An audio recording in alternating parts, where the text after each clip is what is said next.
abducted, raped and converted. 2 lakh people massacred. They imposed tax for not being Muslim. The Hindus in Bangladesh have lived in terror. That's a crime committed against the nation. How can you say that I cannot have legal recourse? Temples which were constructed 1500 years ago when there was no idea of Islam, they say that belongs to them. Any law which takes away my right to seek justice in this country, that law is not a law, it's a crime.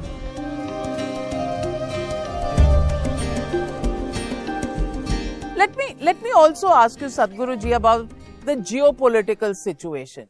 We are seeing wars between Ukraine, Russia. We are seeing the situation in Bangladesh. Bangladesh is not war, that's a different situation. It's a coup, but look at how Hindus have been at the receiving end in Bangladesh. We're seeing even the entire narrative, the discourse getting coarser and coarser. How do you see this going forward? Discourse getting coarser, definitely happening. Coarseness has become the in thing. Refinement is out, coarseness is in.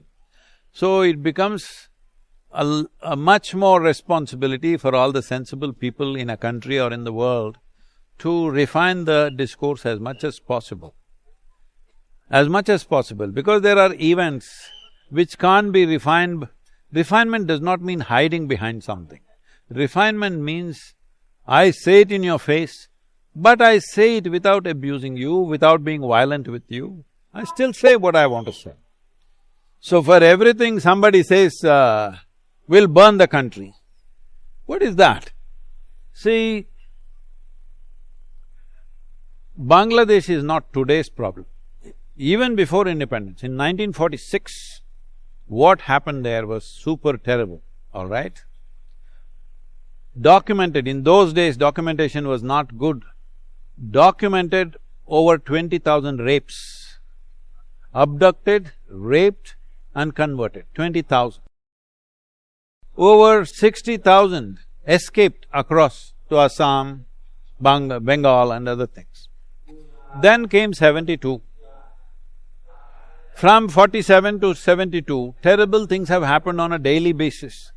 They imposed tax for not being Muslim, but they were a democracy, supposed to be at least. And we did nothing about it. We thought it's not our business, anyway it's their business. But then their business didn't work, it cracked up. That 71, 72, documented rapes are 1,20,000. 200,000, that is 2 lakh people massacred, killed. And 6 million people crossed over to India. So this is how 22% became 8% today. And continuously some of the university professors' studies are showing that daily 630 Hindus cross over. This means in a year about nearly 250,000 people cross over, every year. So this has been happening. Before 47, what happened? Not in your control. Whatever happened, happened. We can't fix all that. Even between 47 and 72, let's say it was not in our control, but it was actually. In 72, total breakdown happened, we interfered, we got this thing going. But we always kind of end up delivering half babies. The fact of the matter was, historically when you look at it, let's say 100 years later, if you look at what happened, India was partitioned into 3 pieces, not 2, 3. Among these 3 pieces, the partition didn't work, it collapsed. When it collapsed, we should have gone back to the way we were. They want autonomy, they want this, that, something we should have worked out. But instead of that, we liberated and left that country as if everything is going to be okay. And we thought our great Mujibur Rahman will always be worshipped like we worship our father of the nation. But that's not the truth. What happened? He was assassinated and his daughter would have been lynched if she was just few minutes late. Yes? She just escaped. Otherwise, she would be lynched publicly. If just 20 minutes late if she was, it would have been over. Yes. And I would also say from 72 to 24, media also has done a tremendous disservice to us because they never brought… See, right now, all this is happening in Bangladesh. Through this period, I was in United States. Not a word in any of the Western media, not a word. You understand? The only person who spoke was the president-elect now. Otherwise, not a word in any of the main news channels, this is happening in Bangladesh. Similarly, between 72 and 24, what happened continuously, our media also did not report. Only now when it goes to extreme and there's a change of governance, then we're reporting. Otherwise, I'm saying, even I'm ignorant what all happened. Now I'm looking back and seeing all this happened in our own time and there is nothing. They've lived in terror for the last 70 years. The Hindus in Bangladesh have lived in terror. Western Pakistan has been better than what happened in Bangladesh for the last 70 years. So we just allow these things to happen and we think things will fix themselves. The things don't fix themselves. You learn to live with the problem, that's all. But those who are there, they live in terror on a daily basis. From August 5th to August 20th, 2010 events have happened of violence, of temple burning, homes burning, rapes, killing, all this. How do we just sit here and just allow it to happen right under our noses? And a country that you liberated, they should have been grateful for what we did. They're changing the history. Just like that, they're rewriting the history right in our faces.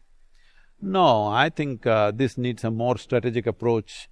This is not a thing to be handled with some… what to say, you can't diplomacy. See, diplomacy is always needed, you don't want to go to war with somebody, but action is needed in some way. I'm not saying action means military action alone. Action is needed. One way or the other, this problem has to be fixed. Let me ask you, there has been a lot of Sanatan slander in recent times. Sanatan has been called all kinds of diseases.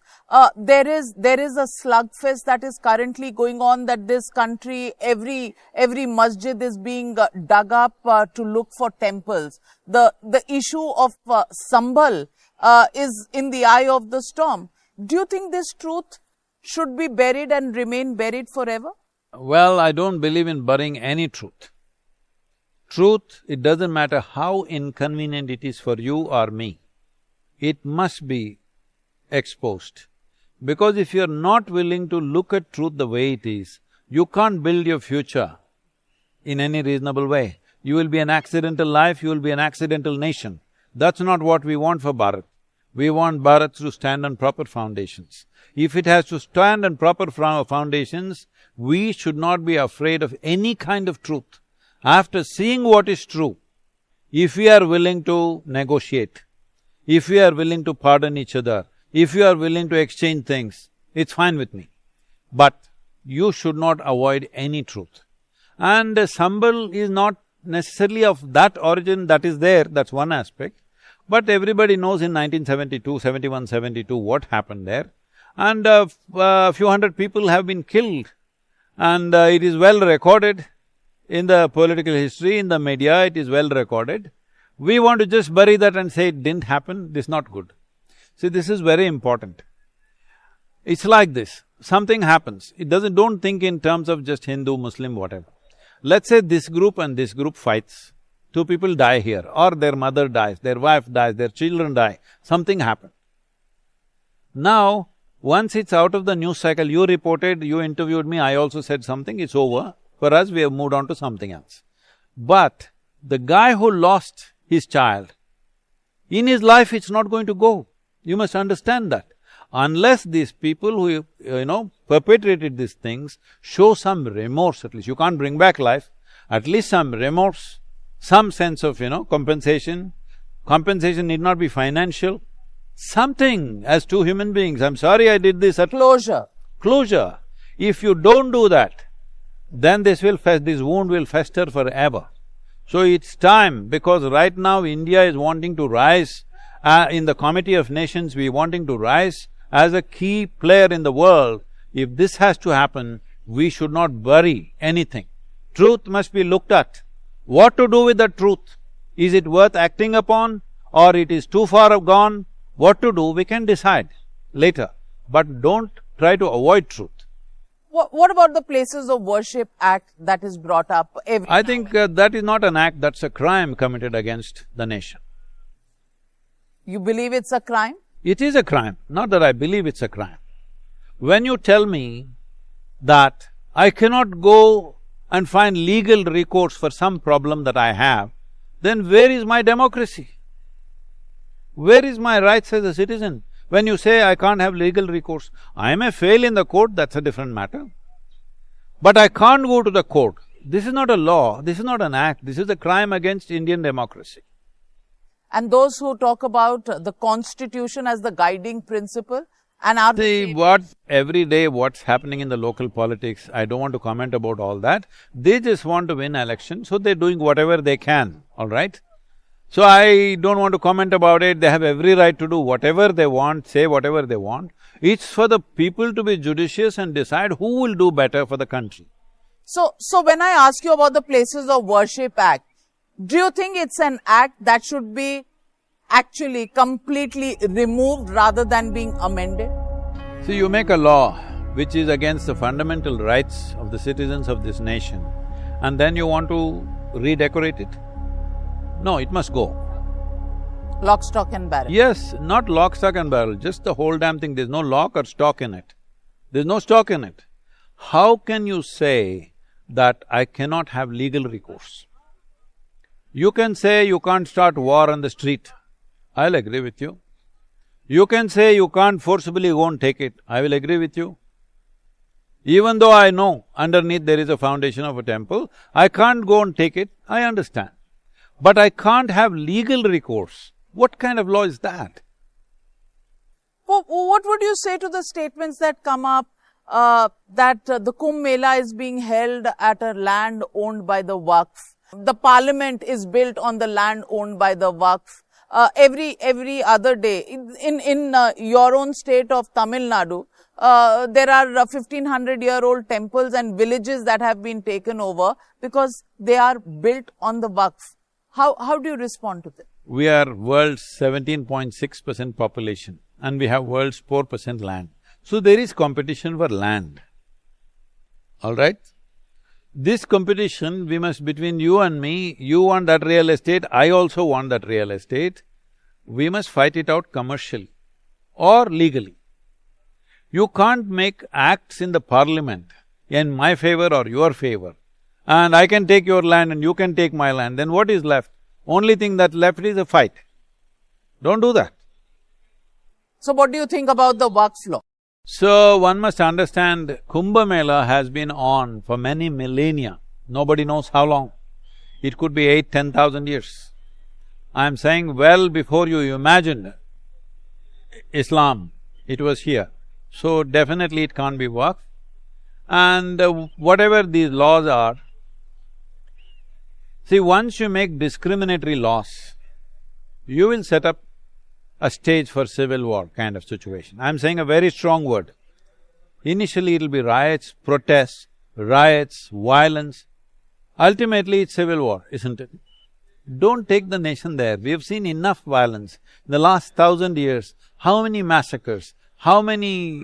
wars, how many millions of rapes, organized rapes, all right? It's not just one man doing something, not a crime, organized stuff. Don't again go there. So, don't again go there means, oh, don't raise any old issue. That's not the point. We have the maturity that we can look at what is the truth, then we negotiate. If our negotiation doesn't work, we'll go to the court as per the realities of the thing, as according to the laws of the constitution, where you and me have equal rights and equal level of participating in the legal process. Whoever gets it, gets it. But whoever gets it, gets it. The Ram Mandir was built. There is a whole political class that thinks that some wrong has been done. They haven't even visited there. See, I have not visited thousands and thousands of temples in this country. Important temples I have not been to because I am not that kind. constantly going to temples, I'm not that kind. So if they don't go, I don't think we should blame them for that. Why? But don't you think it's a point that they are making? Maybe for their political constituency it's important. So let them do it. What's the issue? I don't think there's an issue. What do you think about the Waqf law in the manner in which it is there? So I was in my early 20s and I was making many transactions, I'm in business. One of my properties, I found somebody else sold it. I have all the documents, I have the ownership, but somebody sold it to somebody else. And then I go to the sub-registrar's office, I go to Tahsildar and ask, my property, I have everything in my hands and the property is also in my control and they've sold it, how is this? And that guy tells me, if you're willing to pay the revenue, the stamp duty, if you want, I will register the palace, Mysore Palace in your name. Because I'm only interested in the revenue. Because they have a target. Yep, whatever target, be it his personal target or whatever, I don't know. Now, if you pay the revenue thing, he will register the Mysore Palace. So like this, somebody can register parliament in your name. Whether you can take possession of it or not is another thing, but you can wait for 100 years and your grandchildren who are coming, they can dispute it after 100 years, say the parliament belongs to me. This is a very dangerous process. Are you saying Waqf is a bill that allows that? Yes, isn't it? This has been happening for millennia and they say this is my site. Temples which were constructed 1500 years ago when there was no idea of Islam, they say that belongs to them. How? So I can just claim and I have some paper done and you can't go to the court again. You can only go to them. So this fundamentally, any law which takes away my right to seek justice in this country, that law is not a law, it's a crime. Today even… See, here in UP, the gangster law that Yogi ji made, they have recovered, you know what? 141 billion rupees worth of property, movable and immovable property. 140 billion rupees from the gangsters. How did they take it? This has been happening. I'm telling you, this has been happening in UP, Bihar, sometimes in South also it happened a time ago, now it's controlled. That is, they will come walk into your house late night, 10 o'clock, you're sitting after your dinner happily with your family, they walk in with the sub-registrar and your house is sold, they say. For how much? Their own price, whatever they like. And you say, no, my house is not for sale. There's nothing like that, you sell. Otherwise, there are 5-10 goons, they'll slap you in the face. If you don't listen, they'll go stand next to your wife or your daughter. You sign. So they'll give you 3 days, 1 week to vacate your house. This is how properties have been taken. 140 billion rupees worth of properties confiscated in the last 7 years. What do you think was happening? Are you saying Waqf has also land grabbed under the same… See, I don't want to call this that, I don't know the entire detail of that. All I'm saying is, if you're sitting on the chair, if I feel that is my chair, I can't just throw you in the river and take it. That's against the law. But if I can't claim in the court that this is my chair, I can prove it. If I don't have that right, that's a crime. True, today there… That's a crime against an individual citizen, that's a crime against democracy.